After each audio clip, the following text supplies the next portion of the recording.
नमस्कार, मैं आपका मित्र सर्वमित्र। मसला है हरियाणा में सरकारी नौकरी के लिए युवा अब तैयारी करें या फिर पैसों का इंतजाम करें। मतलब जो सरकारी नौकरी पाना चाहते हैं वो परीक्षा की तैयारी करें या फिर पैसों का जुगाड़ करें, क्योंकि लगता है हरियाणा में सरकारी नौकरी पैसे से मिलती है। और ये हम नहीं कह रहे, विजिलेंस की जांच में सामने आया है। विजिलेंस ने कुछ लोगों को पकड़ा है, एचपीएससी के एक बड़े अधिकारी को पकड़ा है और उनसे एक मोटी रकम बरामद हुई है। अब यह सब सामने आने के बाद हरियाणा के मुख्यमंत्री खट्टर साहब को यह दावा नहीं करना चाहिए जो वो बार बार करते हैं कि हरियाणा में सरकारी नौकरी बिना पर्ची खर्ची के मिलती है, यानी पारदर्शिता के साथ मिलती है और काबिल लोगों को नौकरी मिलती है। अब उनको ऐसा नहीं कहना चाहिए और सत्ता में बैठे लोगों को भी ऐसा नहीं कहना चाहिए। अब ये जो कुछ लोगों को पकड़ा है हम आपको बताएंगे।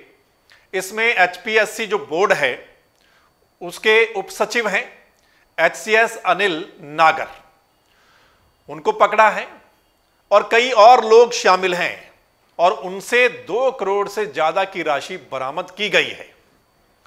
अब ये वाला स्कैम सामने आने के बाद ऐसा लगता है कि इससे पहले जितनी भी भर्तियां हुई हैं, चाहे वो एचएसएससी की हुई हैं, एचपीएससी की हुई हैं, मतलब उनमें भी पैसा चला होगा। हम आपको बताएंगे कौन सी नौकरी के लिए कितने पैसे जो है उनकी बात होती थी। ये जो पैसा बरामद हुआ है वो भी हम आपके सामने रखते हैं और श्वेता ढुल की बात भी हम आपको सुनाएंगे जो ऐसे मसले उठाती रहती हैं। तो हम आपको बता दें कि ये एक जो है, एक तो एचपीएससी के जो अधिकारी हैं उपसचिव अनिल नागर, उनको पकड़ा है, कुछ और लोगों को पकड़ा है। मतलब आगे आगे कड़ियां जुड़ती गई हैं। जो पेपर करवाने वाले, चेक करने वाले जो एजेंसी है उन लोगों को पकड़ा है और कैसे अनिल नागर के साथ सांठगांठ करके कैसे मतलब ये खेल होता था कि ओएमआर शीट में कुछ क्वेश्चन करने हैं आपको, बाकी खाली छोड़ देना है और उसके बाद ये लोग भरते थे और पैसे लेते थे कि आपको मेरिट में हम लेकर आएंगे। अब क्या है कि एचसीएस जो प्री एग्जाम उसके लिए 20 लाख रुपया, स्टाफ नर्स, वीएलडीए, एएनएम जो एचएसएससी की जो नौकरियां हैं उनके लिए 10 लाख रुपया और डेंटल सर्जन के लिए भी काफी मोटी रकम। मतलब ये सामने आया है कि इतने इतने पैसे जो हैं वो लिए गए। मतलब एचएसएससी में भी कई मामले पहले सामने आए हैं, पेपर लीक हुए हैं, बहुत सारे मामले, और अब एचपीएससी का भी ये मामला जो है वो सामने आया है। यानी इसमें अगर और जांच लंबी चलेगी, मतलब जांच अगर ठीक से होगी तो बहुत सारे लोग शामिल हो सकते हैं। यानी कि सिर्फ एक अधिकारी नहीं हो सकता है। ये जो खेल है यानी कि पेपर खाली छोड़ना फिर भरना, ये किसी एक का मतलब लगता नहीं कि काम हो सकता है। बहुत सारे लोग इन्वॉल्व हो सकते हैं और इसी को लेकर श्वेता ढुल जो हैं, जो ऐसे मसले उठाती रहती हैं, हमने उनसे बात की और उन्होंने हमें एक ये वीडियो भेजा है। आप इसको देख लीजिए, फिर आगे बात करते हैं। हरियाणा के तमाम अखबारों में रेट कार्ड पड़े हैं विभिन्न नौकरियों के। ग्रुप ए से लेकर ग्रुप डी तक किसी भी नौकरी की सैंक्टिटी बरकरार नहीं है। यदि आपको एचसीएस प्रीलिम्स क्लियर करना है तो आपके पास 20 लाख रुपए होने चाहिए। यदि आपको एचएसएससी के एग्जाम्स क्लियर करने हैं, एएनएम, वीएलडीए इत्यादि, तो 10 लाख रुपए, और यदि आपको डेंटल सर्जन बनना है तो 35 से 40 लाख में बात बन जाएगी। तो यहाँ योग्यता कहीं दिख नहीं रही है। पर्ची खर्ची के जुमलों की पोल खुल चुकी है। और ये मैं इसलिए कह रही हूं क्योंकि एचपीएससी के डिप्टी सेक्रेटरी कमीशन के अंदर, कमीशन जो कि एक कॉन्स्टिट्यूशनल बॉडी है, उसके अंदर अपने दफ्तर में अपने डेस्क पर 1,07,94,000 की रिश्वत लेते हुए रंगे हाथों पकड़े गए। उनके घर से भी कैश बरामद हुआ है और उन्हीं के बयानों से ये पता चला है कि 150 के करीब अभ्यर्थियों को उन्होंने ऐसे ही धांधली करके लगवाया है।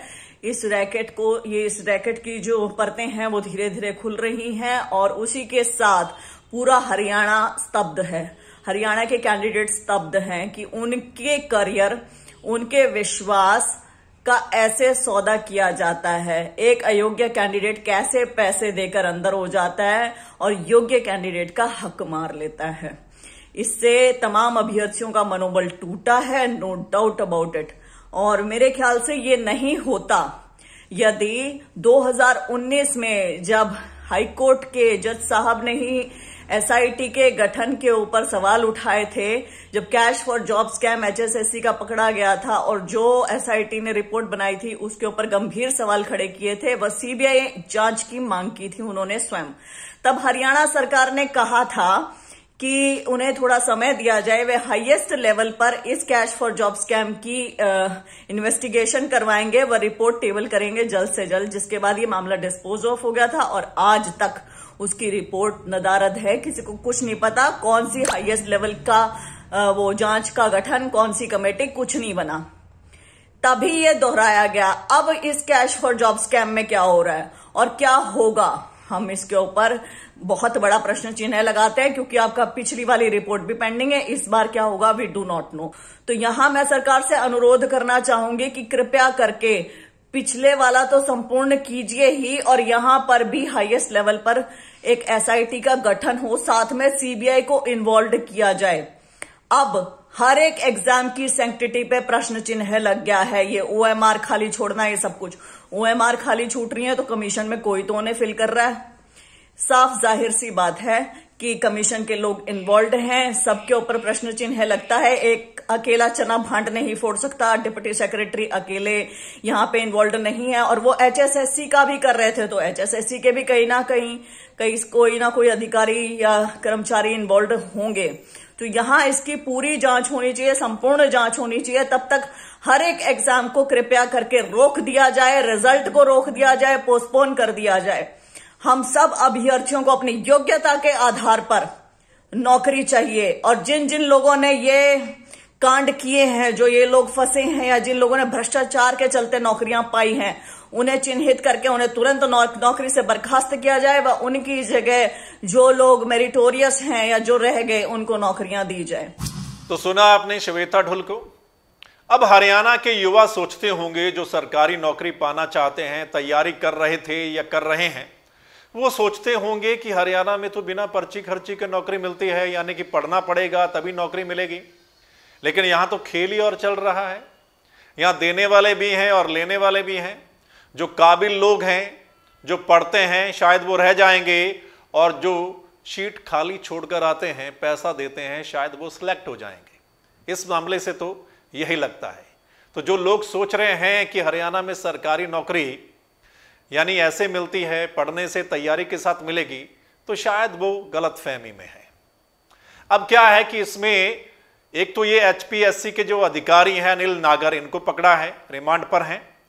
और पहले एक नवीन कुमार को पकड़ा गया। विजिलेंस ने जब आगे शुरू किया अपना अभियान तो भिवानी से नवीन कुमार को पकड़ा गया, उनसे कुछ राशि बरामद हुई। आगे अश्विनी शर्मा का नाम आता है, उनसे राशि बरामद हुई। फिर क्या है कि एक विजय बलहारा, उनका नाम सामने आता है, और जसबीर सिंह, ऐसे कुछ और लोगों के नाम जो हैं वो सामने आ रहे हैं।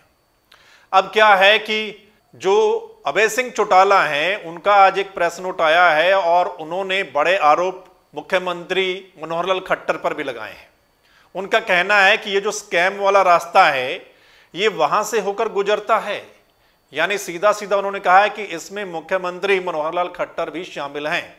और उन्होंने कहा है अगर ऐसा नहीं है तो फिर मुख्यमंत्री को उनके कार्यकाल में जितनी भी भर्तियां हुई हैं, सरकारी नौकरियां लगी हैं, उन सभी की सिटिंग जज से जांच करवानी चाहिए ताकि पता चले। अब क्या है कि पता चला है कि आगे जो कुछ परीक्षाएं या कुछ रिजल्ट हैं उनको जो है पोस्टपोन कर दिया गया है फिलहाल। लेकिन जरूरत है यहां पर एक बड़ी जांच की।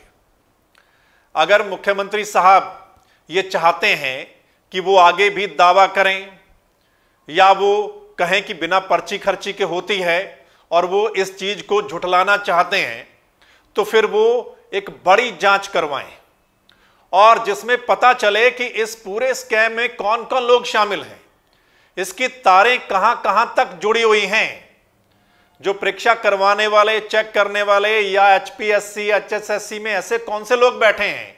ये किसी एक का काम नहीं हो सकता। ये लंबा स्कैम, कई तारें जुड़ी हुई हो सकती हैं। तो इसकी जांच, एक बड़ी जांच एसआईटी बनाई जानी चाहिए या किसी और बड़ी एजेंसी को जांच दें, ताकि पता चले और उन लोगों के साथ खिलवाड़ ना हो जो इतने लंबे समय से तैयारी करते हैं, समय देते हैं और उम्मीद होती है कि शायद उनकी सरकारी नौकरी लग जाए, लेकिन उनको पता नहीं कौन सा खेल चल रहा है ना। मसला बड़ा युवाओं के भविष्य से जुड़ा मसला है। दोस्तों, आपने इस मसले पर अपनी राय देनी है, कमेंट करके राय देनी है और ज्यादा से ज्यादा आप लोगों ने शेयर करना है इस मसले को, ताकि तमाम लोगों तक पहुंचे और वो लोग भी अपनी राय दें, उन लोगों को भी पता चले कि ये क्या चल रहा है। और अगर आप चाहते हैं कि सही मसला आप लोगों तक पहुंचे, सही रिपोर्ट आप लोगों तक पहुंचे, ग्राउंड रिपोर्ट आप लोगों तक पहुंचे, तो फिर आपने इस चैनल को लाइक, सब्सक्राइब, फॉलो जरूर कर लेना है इस मसले की अपडेट के लिए भी, ठीक है, ताकि जो हमारा अगला मसला होगा, अगली वीडियो होगी, वो आप लोगों तक पहुंच जाए। धन्यवाद, नमस्कार, आदाब, सत श्री अकाल, राम राम।